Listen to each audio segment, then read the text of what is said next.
Welcome back, everyone. You're watching Network Africa. Heavy downpour is causing severe flooding in Douala, submerging roads and destroying homes. The floods were so severe that a 2-year-old baby drowned while residents are stuck indoors and unable to leave their homes.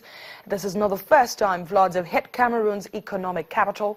In June 2015, rains triggered serious flooding in major districts, submerging over 60,000 hectares of land and forcing thousands to flee for safety.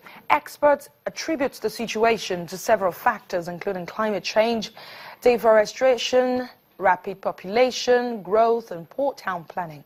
Now, residents are calling on the government to find more lasting solutions, like improving drainage infrastructure. Let's talk money on Network Africa. At the start of this week, the Central Bank of Nigeria formally flagged off the Naira settlement foreign exchange market. We understand that the CBN governor, Mr. Godwin Emefiele, is nothing short of delighted that the foreign exchange market in Nigeria has attained the position where participants in Nigeria can settle foreign exchange futures transactions in Naira. Now, according to him, Mr. Emefiele, who was represented by his special advisor, Financial Market, this product will give comfort to Nigerians who seek to buy foreign exchange in Nigeria and those seeking dollars to import critical machinery and raw materials from abroad, as they can now lock in their foreign exchange deals in earnest against their future demands. He reaffirmed the commitment of the Apex Bank to ensure the success of the new foreign exchange market structure, and also promised to honor all obligations arising from future deals. I know that's a lot to absorb, but not to worry. I have Bossing Omofaye here, business editor, Channels Television, to help us understand what the futures market is. You know, there's this rumor out there that it is for the elite. No, is that the case? Help us understand. No, it's not. No, it's not for the elite. But again, if you look at how the FX market is structured in Nigeria, you have the big businesses, you have those who have business abroad, those who pay school fees abroad, that runs into dozens of thousands of dollars and perhaps millions of dollars. So it looks like it's a bit of an elite market. And then you have those who have $5,000, $1,000, and those who do perennial currency, who receive very small remittances from overseas, who goes to what you call the black market, I call it the parallel market, and do those exchanges, sometimes via the BDCs or Bureau of Exchange. So that's a bit of a structure of the market. Then you have the banks that do lend to each other. So that's the structure from where we're coming from. The futures market just separates the spot market, in which those who want dollar today want it to carry today, and they can do that transaction. The futures market allows you to do this in Naira. The central bank prints the Naira. It can settle that for you if there's anyone who wants to bring in transactions, foreign portfolio investors or any other remittances, and you can settle that. Those who want to buy machinery as well and things like that. So again, anywhere in the world, a foreign exchange is a little bit of a mid-level transaction or businesses. It's not really on the street. Again, if we fix the economy the right way, what do you really need foreign currencies for in a country where you have your own currency in the first place? Because Naira is the currency to hold. That's the legal tender in Nigeria. So I don't know why people are just so concerned about the FX exchange rates. I'm not bothered. Oh. Yeah, because I do my daily life in We'll touch on that after. But first, let me ask you, do I need a textbook to be able to work the market? Explain to us, how does it really work? How simple is it? It's a new beginning, and everybody's trying to learn the ropes, as it were, except guys who are already in an established formal FX market. And right now, yes, it's going to be a learning curve every day. We haven't done this before. The central bank hasn't done this before. The banks majorly haven't done this before, perhaps with the exception of a few names. Again, you have a formalized market in which we will all have to put in our bids, our offer. You have a two-way quote. Those who want to go online and shop online, that the banks will have to debit, okay, in Naira, and they take the dollar out. What's the exchange rate? So there's a lot of chatter, let me put it that way, out there, to use the security words. People are talking everywhere. What rates is my bank giving me because I want to buy a bottle of perfume online, and they're asking me for 340 or 350. I'm not into big business. I just want to get remittances from overseas, 200 pounds. At what rate will I get the exchange rate?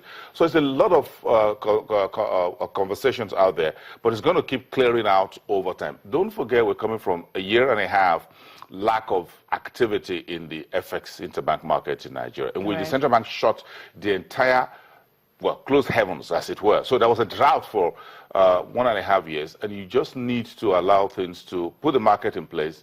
You expect some volatilities, a lot of uncertainties to be, but over time they're going to keep clearing out. Okay, so use me as an example right now. So let's just say I have $50,000.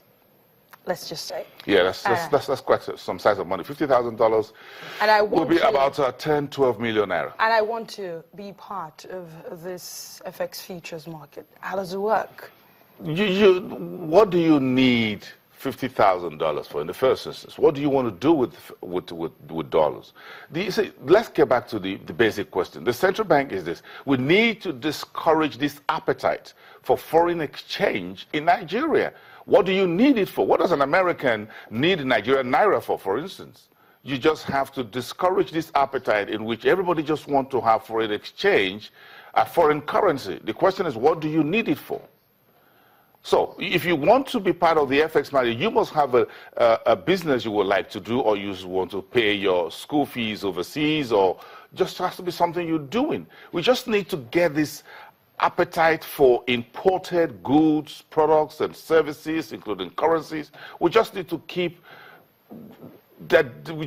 let it go. That's the first place to start. We just need to change that conversation in which on the street, from taxi drivers or people who you think that the ordinary man on the street is so fixated on the naira-dollar exchange rate. It's amazing. I'm surprised. 160 million people. What happens to our own currency, the naira? The idea is this: we need to push demand for foreign currency down and the conversation down, and push the naira up. We need to strengthen our local unit. You need to strengthen the local the local currency. You need to strengthen the economy. You need to strengthen production. You need to strengthen export, so that our own currency becomes the currency to hold, so that we don't begin to look at the dollar all the time as the most attractive thing on planet Earth. So let me come in here. It's been some days since, the CBN floated the naira, and we're expecting that things get better with it. How would you describe how the naira is performing now? A week is a very short time in a new market like this. I remember when with the new stock market automated system was introduced a number of years ago. It wasn't as easy as you would find. It's a learning curve for everyone. The banks will have to learn the ropes of trading the FX market. You have a lot of pent-up demand, okay? You have a number of people who would want to understand a number of things. Again, the retail end of it hasn't really been, will have to take some time to fix, and that is the common man who wants to lost some dollars in his domiciliary accounts. He wants to know, at what time should I exchange it? At 320, at 280, will it go to 500? Will it come down to 150? A lot of apprehensions out there. But you know what he tells me? Nigerians do have money.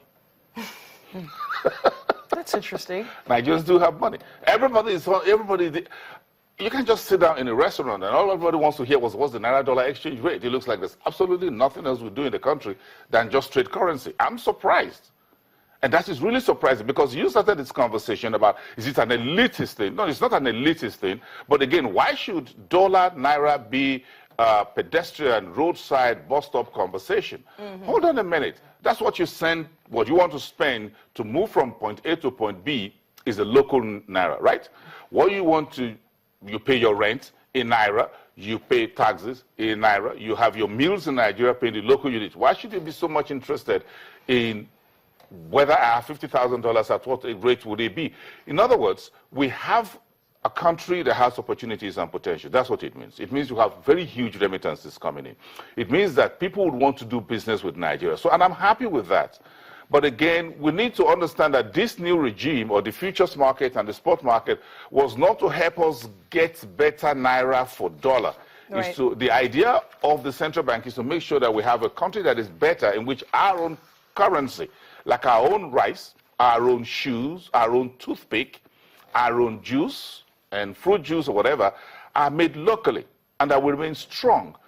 So that's the whole idea of what the central bank is doing. Apparently. That's exactly what we want to do. Thank you so much. I said we want to do. I mean, Nigeria want to do. I don't work for the central bank. So just this. Thank you, Bosin Omofaye, for speaking to us on this issue. Thank you.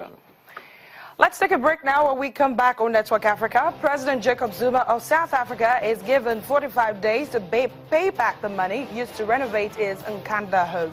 We have the latest from South Africa.